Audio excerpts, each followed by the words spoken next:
இப்பெல்லாம் நம்ம பர் டேக்கு இவ்வளோ ப்ரோட்டீன் எடுக்கணும், ஃபைபர் எடுக்கணும், இவ்வளோ கலோரிஸ்லாம் எடுக்கக்கூடாதுன்னு சொல்லிட்டு சர்ச் பண்ணி பிஸி ஆகிட்டனால நம்ம வாழ்றதுக்கு முக்கியமாக இருக்க தண்ணி இவ்வளோ குடிக்கணும்னே நமக்கு கிளியராக தெரியல.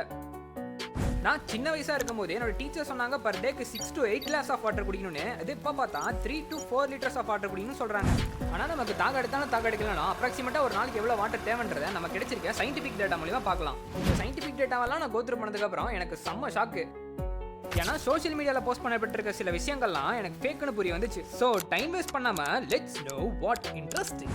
We should drink water because water plays a major role in our body, such as நம்ம பாடியில் இருக்க யூரியாவை டிஸ்போஸ் பண்ணுது, நம்மளுடைய பிளட் ப்ரெஷரை ரெகுலேட் பண்ணுது, நம்மளுடைய டைஜஷனுக்கு ஹெல்ப் பண்ணுது, ஜாயின்ஸ் எல்லாத்தையும் மாய்ஸ்சரைஸ் பண்ணுது, நம்ம சாப்பிட்றதுக்கு தேவையாக இருக்க சலைவாவை செக்ரீட் பண்ணுறது மட்டும் இல்லாமல் கான்ஸ்டிபேஷனையும் ப்ரிவென்ட் பண்ணுது.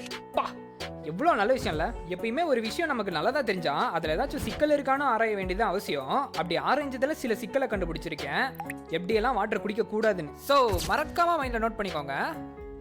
Do not gulp large amount of water at the same time. அதாவது நம்ம ஒரே டைம்ல அதிக அமௌண்ட் ஆஃப் வாட்டரை குடிக்கிறப்போ நம்ம பாடியில் இருக்கிற போலஸ் ரெஸ்பான்ஸ்ன்ற ஒரு சோல்ஜரை என்னென்ன புரிஞ்சுப்பான்னா, நம்ம பாடியோட பிளட் ப்ரெஷரை ரெகுலேட் பண்ணிட்டு இருக்கிற, நம்மளுடைய ஃப்ளூவிடோட பேலன்ஸை மெயின்டைன் பண்ணிட்டு இருக்கிற, நம்மளோட நர்வ்ஸ் அண்ட் மசில் ஃபங்க்ஷன்ஸை கண்ட்ரோல் பண்ணிட்டு இருக்கிற சோடியமோட லெவலை அந்த அதிகளவான தண்ணி குறைச்சிருமோன்னு புரிஞ்சுட்டு அதை எல்லாத்தையும் யூரினா டிஸ்போஸ் பண்ணிடுவான். ஸோ சிப்பை சிப்பா குடிக்கிறது தான் பெஸ்ட்னு சொல்கிறாங்க. செகண்ட் ஒன், ஸ்கூல் ரீ போனாலும் சரி, காலேஜ் ரீ போனாலும் சரி, ஈவன் ரெஸ்டாரண்ட்டுக்கு போனாலும் சரி, நம்ம முதல்ல வாங்குறது வாட்டர் பாட்டில் தான் இருக்கும். அதுவும் பிளாஸ்டிக் வாட்டர் பாட்டில் தான் இருக்கும். அதே வாட்டர் பாட்டில் ஹீட் ஆகுறப்போ அதில் இருக்கக்கூடிய மைக்ரோ பிளாஸ்டிக்ன்ற ஒரு சப்ஸ்டன்ஸ் ரிலீஸ் ஆகும். அந்த வாட்டர் நம்ம குடிக்கிறப்போ நமக்கு கண்டிப்பாக ஹெல்த் இஷ்யூஸ் வரும். ஸோ உங்கள் சில்ட்ரன்ஸ் பிரதர்ஸ் சிஸ்டர்ஸ்க்கு ஸ்டீல் வாட்டர் பாட்டிலே சஜஸ்ட் பண்ணுங்கள். தேர்ட் ஒன், சம்மர்னு வந்துட்டாலே ஏசி எடுக்கிறோமோ இல்லையோ ஃப்ரிட்ஜை திறந்து ஐஸ் வாட்டர் எடுப்போம். என்னோட ஃப்ரெண்டு சொல்லுவான், ஐஸ் வாட்டர் குடிச்சாதான் எனக்கு ஸ்ட்ரெஸ்ஸே ரிலீஃப் ஆகும், அப்போ தான் என்னால் சாப்பிடவே முடியும்னு சொல்லுவான். Without knowing ice water can cause severe headache, tooth sensitive போன்ற காமனான பிரச்சனைகள் மட்டும் இல்லாமல் நம்மளோட டைஜஸ்டிவ் ஆசிடையும் கூல் பண்ணிடுது. It causes negative impact of digestion. Most important, ice water compress our blood vessels. உதாரணத்துக்கு ஒரு வாட்டர் பைப் எடுத்துக்கிட்டோம்னா அதோட அளவு பொறுத்து தான் தண்ணியே ஃப்ரீயாக ட்ராவல் ஆகும். ஆனால் இந்த ஐஸ் வாட்டர்ஸ் குடிக்கிறது மூலமாக நம்மளோட பிளட் வெசல்ஸை நாமளே சுருங்க செய்கிறோம். ஸோ உங்கள் ஃப்ரெண்ட்ஸ் யாராச்சும் ஐஸ் வாட்டர் குடிக்கிறவங்களா இருந்தால் இந்த வீடியோவை முதல்ல அவங்களுக்கு ஷேர் பண்ணிடுங்க. இந்த 4th ஒன்று 5th ஒன்றும் ஆயுர்வேதிக் டேட்டாஸ் சயின்டிஃபிக் டேட்டாவாக இருக்க போகுது. சில பேர் சொல்லி நம்ம கேட்டிருப்போம் சாப்பிட்றப்ப தண்ணி குடிக்கக்கூடாதுன்னு. இப்போ புதுசாக நின்றுட்டு தண்ணி குடிக்கடான்னு சொல்கிறாங்க. இந்த ஒரு ஆயுர்வேதிக் ஆர்டிக்கலில் நம்ம நின்றுட்டு தண்ணி குடிக்கிறனால வாட்டர் ஃபோர்ஸோட உள்ளார போகுது. ஸோ கிட்னியோட ஃபில்ட்ரேஷன் ப்ராசஸ் ஒழுங்காக நடக்கிறது இல்லைன்னு சொல்லியிருக்காங்க.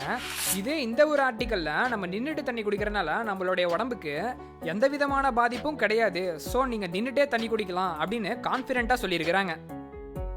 இதுவே சாப்பிட்றப்ப தண்ணி குடிக்கும்போது நம்ம டைஜஷனுக்கு ஹெல்ப்பாக இருக்க டைஜஸ்டிவ் ஆசிட் டைலூட் ஆகிரும்னு சொல்லிட்டு சொல்கிறாங்க. ஆனால் நம்ம சாப்பிட்றப்ப தண்ணி குடிக்கும் போது நம்மளோட டைஜஷனுக்கு பிரச்சனை வரும்னு சொல்லிட்டு எந்த ஒரு சயின்டிஃபிக் எவிடன்ஸும் இது வரைக்கும் சொல்லப்படலை. So after several medical research ஒரு மேனுக்கு எடுத்துக்கணும்னா 3 லிட்டர்ஸ், ஒரு உமனுக்கு எடுத்துக்கணும்னா 2 லிட்டர்ஸ். இதுவே ஒரு பிரஸ்ட் ஃபீடிங் பண்ணுற உமனுக்கு 12 கப்ஸ், ப்ரெக்னென்ட் உமனுக்கு 10 கப்ஸ் எடுக்கணும்னு பர் டேக்கு தெரிய வந்துச்சு. அதுக்கு முன்னாடி நம்ம கிட்னி வந்து 1 ஹவருக்கு 0.8 லிட்டர் டு 1 லிட்டர் தான் ஃபில்டரே பண்ணும். நம்ம 1 ஹவருக்கு 1 லிட்டருக்கு அதிகமாக எடுத்துக்கிறப்போ இதுமே leads to the condition hyponatremia. அதாவது vomiting, headache, at severe cases it leads to death. எனக்கு 3 லிட்டர்ஸ் ஆஃப் வாட்டர் கவர் பண்ணது ரொம்ப டஃப்பாக இருக்குது. ஸோ நான் எப்படி எடுத்துக்கிறேன்னா, morning 1 litre I take it as water, then second litre I take it as buttermilk, அதாவது மோர். ஆஃப்டர் என்னோட ஒர்க்லாம் முடிச்சுட்டு ஈவினிங் டைமில் I take it as water or lemon water. So இப்படி தான் நான் வந்து 3 லிட்டர்ஸை கவர் பண்ணிட்டு இருக்கேன். இதுவே நீங்கள் வெயிட் லாஸ் ஜோர்னியில் இருந்தீங்கன்னா ஓவர் நைட் ஸ்டாக் பண்ண சியா சீட்ஸை மார்னிங் 1 லிட்டர் கூட எடுத்துக்கும் போது உங்களுக்கு சஃபிஷியன்ட் ஃபைபர் கண்டென்ட்டும் கிடைச்சிரும். அது மட்டும் இல்லாமல் கலோரி இன்டேக்கும் கம்மியாகும். அதாவது நீங்கள் 4 தோசை சாப்பிட வேண்டிய இடத்துல 2 தோசை தான் சாப்பிடுவீங்க. அவ்வளோதான். இந்த வீடியோவில் நமக்கு வாட்டர் எவ்வளோ இம்பார்ட்டன்ட், எப்படியெல்லாம் வாட்டர் குடிக்கக்கூடாது, எப்படி வாட்டர் குடிக்கணுன்றது உங்களுக்கு கண்டிப்பாக புரிஞ்சிருக்கும்னு நம்புகிறேன். I heartfully thank you those who subscribed me. இந்த வீடியோவை உங்கள் ஃப்ரெண்ட்ஸ், ஃபேமிலி, கொலீக்ஸ், சோல்மேட்டுக்கு மறக்காமல் ஷேர் பண்ணிடுங்க. வெயிட் முக்கியமாக சப்ஸ்கிரைப் பண்ணிடுங்க.